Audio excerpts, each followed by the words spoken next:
guys, welcome back to Maliyah Kimble Show. I'm your host, Maliyah Kimble, and today we're at Jab's Gym with the #1 boxer born and raised in Detroit, Michigan, junior middleweight champion, K9.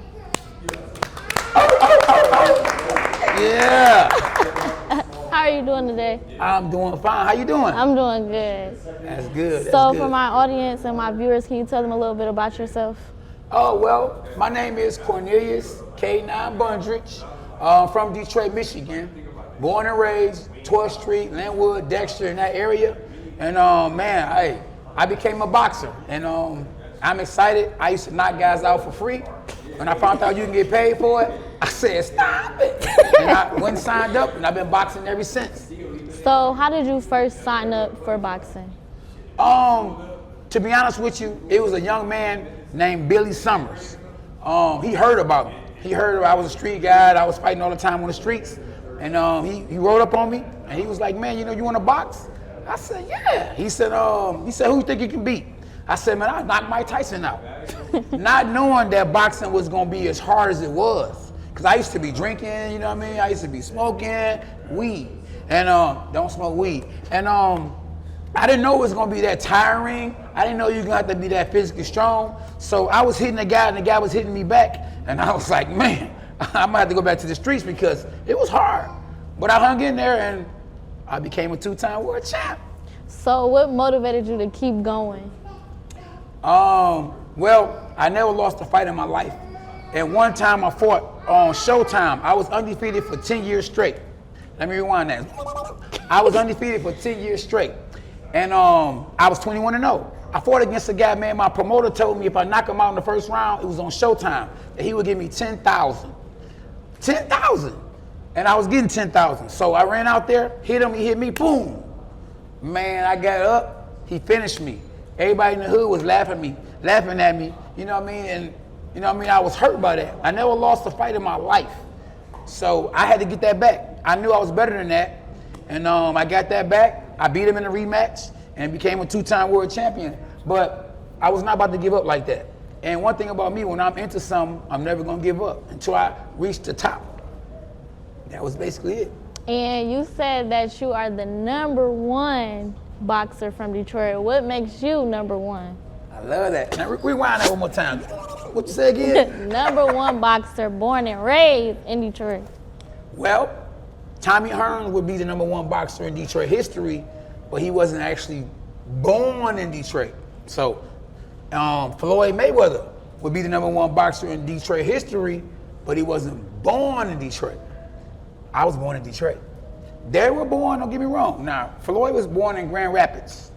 I believe Tommy Hearns was born in Georgia. And I'm not doodling on them because they're great fighters, but I'm from the hood of Detroit. And to be able to know that I'm the #1 boxer in Detroit history, that made me want to shed tears because, I was told I wasn't going to be able to beat nothing. I was going to be dead before, I turned 21. I didn't graduate. I didn't have no daddy, so I wasn't supposed to make it in life, period. And God blessed me to be a world champion, not a 1-time world champion, so it wasn't a mistake. A 2-time world champion. Let me rewind that. A 2-time world champion. So that made me #1 boxer in Detroit history because I'm from Detroit. I was born and raised in Detroit, from the hood to Hollywood. Yep. And when you first fought your first fight professionally, how did you feel? My very first pro fight, that was very interesting you brought that up. So the guy who I fought, his name was Sean Purdy, right? In the amateurs, he used to duck me in the amateurs. I mean, every time we were supposed to fight, he would not show up because he knew that I was more Tyson than he was. We both had a Mike Tyson style. So anyway, he turned pro before I did. And when he turned pro, he did it to get experience. So when I turned pro, he could be ready for me. But at the time, I used to fight like Roy Jones. I used to fight like Mike Tyson. I started fighting more like Roy Jones. So when he turned pro, he thought I was the same fighter I used to be, not knowing I was more like a Roy Jones type style, you know what I mean? So I beat him, and he retired after that. Eventually he came back, but beating him, I knew I could beat him because I knew that he knew me as an amateur, how I used to fight in the amateurs. So he thought that he was gonna be able to beat me, not knowing that I changed my whole style. And I beat him. That was my first victory, one of my best victories ever because I wanted to fight him bad in amateurs, but I got him in the pros. And what would you say your toughest fight was? Man, listen, even though I lost fights, you know what I mean? My toughest fight was the fight against a guy named Zerbiak Basagorov. I fought him in Germany on the heavyweight champion of the world undercard. His name is Vitaly Klitschko, and my man was 19-0 with 15 knockouts. Let me rewind that. The guy was 19-0 with 15 knockouts. And I knocked him out, I think it was in round 5. That was my toughest fight because I was hitting him with everything but the kitchen sink, and he would not go nowhere. I think he was on steroids, you know what I mean? They don't be testing over there. I think he was on steroids because I was hitting him with everything, and he kept coming. But eventually, night-night. And how did you first start becoming a trainer for other people? Well, you know what? To be honest with you, I used to train people, you know what I'm saying, even when I was boxing at the time, because I was overlooked. Like I said, I was told I wasn't going to be able to be no champion by me being short, you know what I mean? And Emmanuel Stewart, may rest in peace, but he was more or less love training the tall guys. Tommy Hearns, 6'1", 6'2". I'm barely 5'7", you know what I mean? I might not be 5'7". So I was overlooked. So I was like Kev, a gym rat, you know what I mean? Like Fortune, a gym rat. So what I did, I went and grabbed some pads. And I was just giving pad work. And not knowing that one day I was going to be a trainer. And it actually made me a better trainer because I was doing pad work way before people started doing pad work. I've been doing them since the 90s. And it made me a better trainer because of that. And where did you get the name K9 from? So listen, my name Cornelius is not going to, sit real good in the hood. What's up, Cornelius? You know what I mean? It's not respecting that name.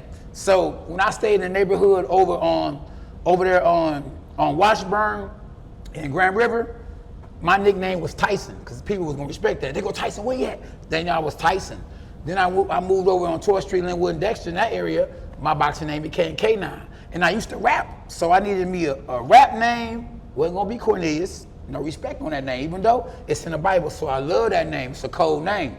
But in the hood, shut up, Cornelius. You know what I mean? But Tyson, oh, where you at? K9, oh, where you at? They were scared of that. You know what I'm saying? It was respect. And I wanted to be respected, you know what I mean? So K9 was my rap name, because I used to rap. I might hit some bars for y'all. And it was my boxing name. It's a boxing name, street name, rap name. You know what I mean? And even though my boxing name, rap name, street name was K9, I was really not a dog though. You know what I mean? Not on purpose. You know what I mean? But when I used to do bad stuff on purpose, not knowing no better, I was getting a lot of praise for it and people showed me love, so I kept doing it. Until one time, I went to jail for 2 weeks and I realized if I'm in jail, somebody gonna be my girl. So I said, let me get this together. So I switched it up and I've been good ever since. And so why did you end up stop fighting? Oh, now let me tell you something. To be honest with you, even though I'm 51 years old, I still ain't stopped. You know, I'm ready to get Jake Paul that work. You hear me? He can get these hands for real. But I don't love getting ready for fights where you ain't making no money now. Cause I done got spoiled. When I first started boxing, I was getting a couple of $100 a fight. Now I got my biggest fight, I got 600,000. Let me rewind that. 600,000. So to be able to get up to be fighting for somebody and I ain't getting no money, I'm straight. If it ain't about no belt, no money, come on, man. So it's really hard. That's why I really want to fight one more time so I can get in better shape. Because I'm used to fighting, I'm getting paid 300,000. I'm getting paid 600,000. Now they talking about you fighting, you're getting paid a couple of hundred, a couple of thousand. Stop it, I couldn't do it now. You know what I mean? So I'm not officially retired yet. I want to do one more fight, but I want to fight a YouTuber because they can't fight, but you can make a lot of money. Because they got a following, so it makes sense. And if it don't make dollars, it don't what? Makes sense. It don't make sense. So there you go. That's right. So if you were to fight again, what YouTuber would you want to fight? I would want to fight here in Detroit on the undercard with Kev. No, main event. He ain't became a champ yet. Main event. And my son being on the card too. It could be his pro debut. And maybe another one of my fighters on the same card. I'd rather fight here at Motor City Casino. And if it ain't against a YouTuber, just give me a bum. Because I don't want to mess around and get knocked out in my last fight. So give me somebody I can go, and he fall, I'm good. And then I can actually announce that I'm retired and I can promote what I'm doing. You know what I'm saying? I don't want to just retire and it's like, oh, K-Now, he retired. I want to be the announcer. They be like, man, K-Now about to retire. What? He ain't retired yet, he's 51 years old. So I want to talk. I want the people to talk and, I want to promote the brand. Okay. Yeah. Well, don't go anywhere. We'll be right back with more of K9. Stop it.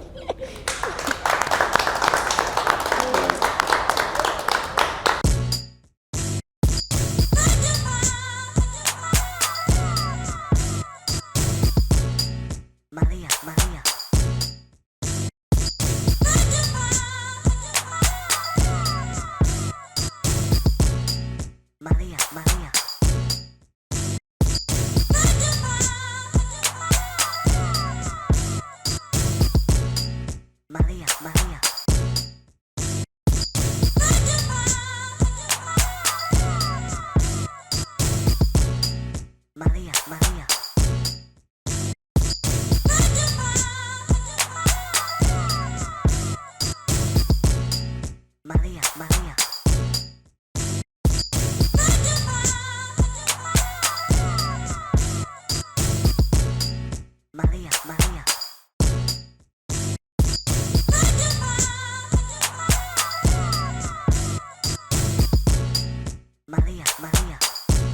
Okay, guys, so we're still here with K9, and I just have a few more questions. So my first question is, I heard that you used to coach basketball, and can you talk a little bit about that and what coaching basketball led you to?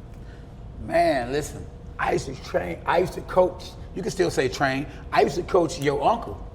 Man, it was a blessing too, because I was able to get my wife involved. Because my wife, she played high school basketball. She played college basketball. So I had a friend of mine named Popeye. He used to coach. I think it was the Dragons. He used to coach a football team. And so the Vikings ended up having a basketball team.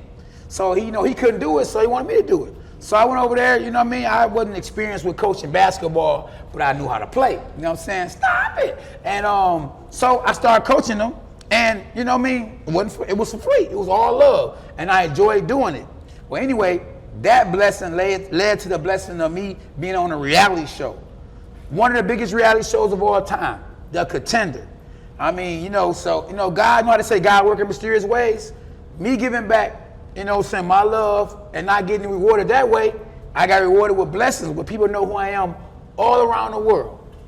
And can you talk a little bit about the reality show, The Contender? Yes. The Contender, make sure I go check it out. Season 2, The Contender. I was the bronze medal winner. I was the fan favorite. Only reason why I came in third place, because I got cheated. I mean, real talk, you know what I mean? I'm not being biased or nothing, but I fought a guy named Steve Forbes, and to this day, as my boy Deontay Wilder would say, to this day, they cheated me. And one of the reasons why I believe they cheated me, because he was a former world champion, and they wanted him to kind of like get the people to respect the reality show of The Contender, because season 1, people thought it was just a reality show and they wasn't real boxers. So they gave him the fight against me because they wanted to get some recognition. And I already paid my dues, I already made the show look good because I was real. I'm from Detroit, like you're from Detroit. And I got picked last, and I was embarrassed. But I remember reading that scripture, the first should be last, and the last should be first. So I hit him with that scripture, and I felt good after that. Yep. And can you talk a little bit about the accomplishments you have made since you've been boxing? Well, now, it's a good one. So I was a fan favorite on season 2 of The Contender. I won a bronze medal on season 2 of The Contender. I won 1 world title, lost the world title to Floyd Mayweather fighter. I was robbed again. Now, let me tell you about that. So a guy named E.J. Smith, I fought him in Detroit, right? Floyd Mayweather was disrespecting my wife. I didn't know he was doing that until I saw it on video. He was walking up to her, hey, he ain't okay now. He was up there trying to take pictures with her and all kind of stuff. And he was trying to distract me. Anyway, they bought my title. They took the title back to Las Vegas. But guess what? It was a referee that wasn't there that time, but he was in the same circle of the people that was refereeing. So I asked him, I said, Patrick, I said, be honest, who won that fight between me and E.J. Smith? He said, K9, I can't comment. I waited for an hour, 2 hours later. He got a couple of beers in his body. I asked him the same question. He said, K9, somebody got paid $50K, $75K for your title.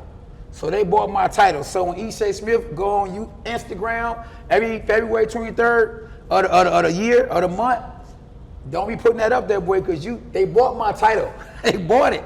They bought my title, but God worked in mysterious ways because one particular time, they wouldn't put him on the show, and he threatened to kill himself. So I'm thinking that, God blessed him with the world title because if he wouldn't have won the world title, he might not be here today. So I said, you know what I mean? So, and at the same time, when he lost the title, I got it back and became the oldest world champion in gym middleweight history. So truly God worked in mysterious ways. And that's positive, not negative when I say that, And besides boxing and training, what are some other things you do outside of that? I be breakdancing. No. Stop it. No. So I just go home to the family. I leave the gym. I go straight home because it ain't nothing else to do. The old me, I done took him off. I'm a whole new person now. I'm a Christian. I love the Lord, and I just try to get closer to God as much as I can because we are in evil days. We are in some serious bad days, and so I just use my experience. When I used to drink, I used to smoke, I used to knock guys off for nothing, to tell these young guys that it's not about that. Because, I could have took something from somebody and they could say, hey, take this too, bop, bop, bop, bop. But God spared me from that because he knew I was going to be a world champion. He knew he was going to use me as a world champion to bring more people to Christ. So that was my whole thing of God blessing me to be able to still be alive, to be able to be on a reality show, The Contender. He knew I was going to put him first and not second. So my whole thing was all about the Lord. At the end of the day, he gave me experience. You know what I'm saying? If you notice in the Bible, majority of the people that was in the Bible, from John to all of them, they was doing bad stuff. So God loved to use the bad to turn the bad to good because people respect the bad in this evil world, if that makes sense. And if somebody wants to train with you, where can they find you at? They can find me at Jabs Gym in Birmingham. They can find me at Jabs Gym in Ferndale. They can follow me on Instagram at K9 Boxing. And they can better subscribe to my YouTube channel where they're going to get knocked out. Stop it, I'm trying to tell you. Well, thank you for coming. Now, I appreciate you. Yeah, you family. That's right. So don't go anywhere. We'll be right back with a special guest. There you go. It's over.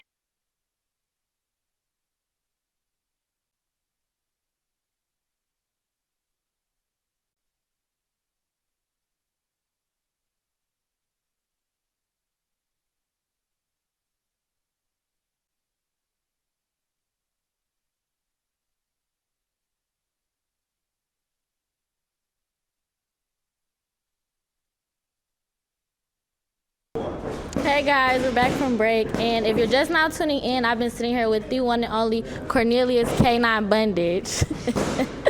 So right now he's about to bring one of his boxers in. Yeah, ladies and gentlemen, the one and only, my dog, the silverback, Kyrie. Let's go, what? Coach, what's happening with you, all right? Much love to you. So, what's next? So, how did you first get introduced to boxing? I've always wanted to box since I was a little kid, but when I asked my parents, they said no, they wanted me to get my education, go to school and all of that. So the minute I moved out when I was 18, I found the closest boxing gym to me and started on my own. And since then, I've just been in the gym working. And how did you first meet K9? I was boxing a lot. I started with the underground and doing backyard boxing and everything. And once I went up to a gym, we were sparring. K9 was there. He was doing open sparring. He had some of his fighters, so I was getting in the ring, giving them work, knocking them out and everything. And coach was calling my phone every single day like, man, I need him on my team. So a couple years later, I was looking for a coach to take serious, and I remember him, so I hit him up, and he added me to the team, and we've been rocking ever since then. And do you box professionally? Yes, currently I'm 1-0, one knockout. My next fight, June 21st, and I'm looking for that second knockout. Okay. And since you've been boxing, what is the most difficult part about it? I would say the most difficult part is making sure you eat right and keeping that diet and that weight around where it's supposed to be. The working out and everything is more so mental, and a lot of people would think getting punched in the face and all of that is the hardest part, but you get used to that after a while. So. Stop it! And what motivated you to keep doing boxing whenever it got hard? Just setting a goal and knowing that, I can get it here and do it. And obviously everything in life is gonna be hard, you know, if you want it bad enough. But I'm disciplined enough to get in here and know that the harder I work and the more I put into it, the more it's gonna put into me. And when you first started training him, what was your first impression? I said he remind me of me. A mini me, you know what I'm saying? A straight dog. He's a straight dog. I said, I just gotta, tune him up, you know what I mean? Like a car, you know what I mean? You gotta put the oil on him, you know what I mean? You gotta wash him up, you know what I mean? And I got him fine and ready to go. You know what I'm saying? Fine tune. And June the 21st, somebody going to sleep, talking about night. Stop it, it's over, you hear me? And what are you doing right now to prepare for your fight? Training every day, running, hitting the bag, mid-work, just making sure I stay in boxing shape, physically, mentally, and just, I stay ready. So, this ain't nothing new to me, but I'm making sure that, like you said, I'm trying to put my opponent to sleep. So everything I can, hard work. And what do you do to set yourself aside from your other opponents? Like I said, I work hard. Every time I'm resting, I always think about, like, my opponent could be out there working while I'm going to sleep. So that's enough to get me up, late at night, 12 o'clock at night, 4 o'clock in the morning, get out here, jog some miles, go to the gym. Like, I don't take no breaks, and then I take breaks as much as I need to. If I don't need to, I'm here. Hold on, let me say something. That's the thing. He need to take breaks. Cause sometimes you can just do too much. And too much is too much. So that's the only thing problem I got with him, is he worked too hard. See what I'm saying? And that's a good problem. But you gotta tone it down a little bit. It's a little bit, because we don't want to overtrain. We don't want to overtrain. And other than that, everything is good. But like I said, that's a good problem. And it's easy to kind of like, hold on, I gotta get on the phone with the wifey. Hey, what Kev doing? No, go to sleep. Tell him no. Stop it. It's over. You hear me? And what is your favorite thing about boxing? It's just, it takes me away from, anything that's going bad. Like, whenever I'm in the gym, only thing I'm thinking about is working out, my opponent in front of me. Anything in life that's like outside, that's, on my mind too heavy, I don't think about while I'm in here. So this is like really my happy place. And if somebody wanted to start boxing, what do you feel like should be their first step? First step is get in the gym. Find a coach. That's the best thing you can do. And just know that it's not gonna happen overnight. Like, you're gonna get in here, you're gonna have people that's better than you. You're not gonna knock nobody out your first time in there. You're gonna get tired. But the more you work and the harder you work, the easier to get. It's not ever gonna be easy, but you gotta work hard. And where would you like to see yourself in the next 5 years? The next 5 years, I'm trying to hold a belt. I'm trying to be a champion, reigning champion. So 1 or 2 defenses at that point. Okay. And how do you separate boxing and your family? It's pretty easy for me because, I got 5 kids. Yeah, 5 kids. So for me, like, I don't really do anything outside of taking care of my family and this. So, I go home, I take care of my kids, I take care of the wife, and I'm in the gym. I don't do really any extracurricular. I don't go to the club. I don't do any drugs or anything. It's just this and the family. So it's easy because I only got 2 things that's on my mind. Okay. Great balance. Yep. And how do you like the workouts in the gym? Oh, well, Coach don't let us, he don't let us rest. So, No. We work, and then after we get done working, we work some more. So I love him because it keeps me in shape, and keep me where I need to be mentally and physically. And like I said, well, Coach, I already know we working harder than everybody else out there. So Absolutely. I love it. Yes. And how do you balance your physical health and your mental health? That's a good question. Take 2. How do I balance physical and mental? Like I said, this keeps my mental good because I focus on this a lot. So, and obviously physical because, we don't do nothing but working out in the boxing gym. So, as long as I know what I'm focusing on and keep my mind straight and I'm not doing anything that's taking me out of my element, then I'm good.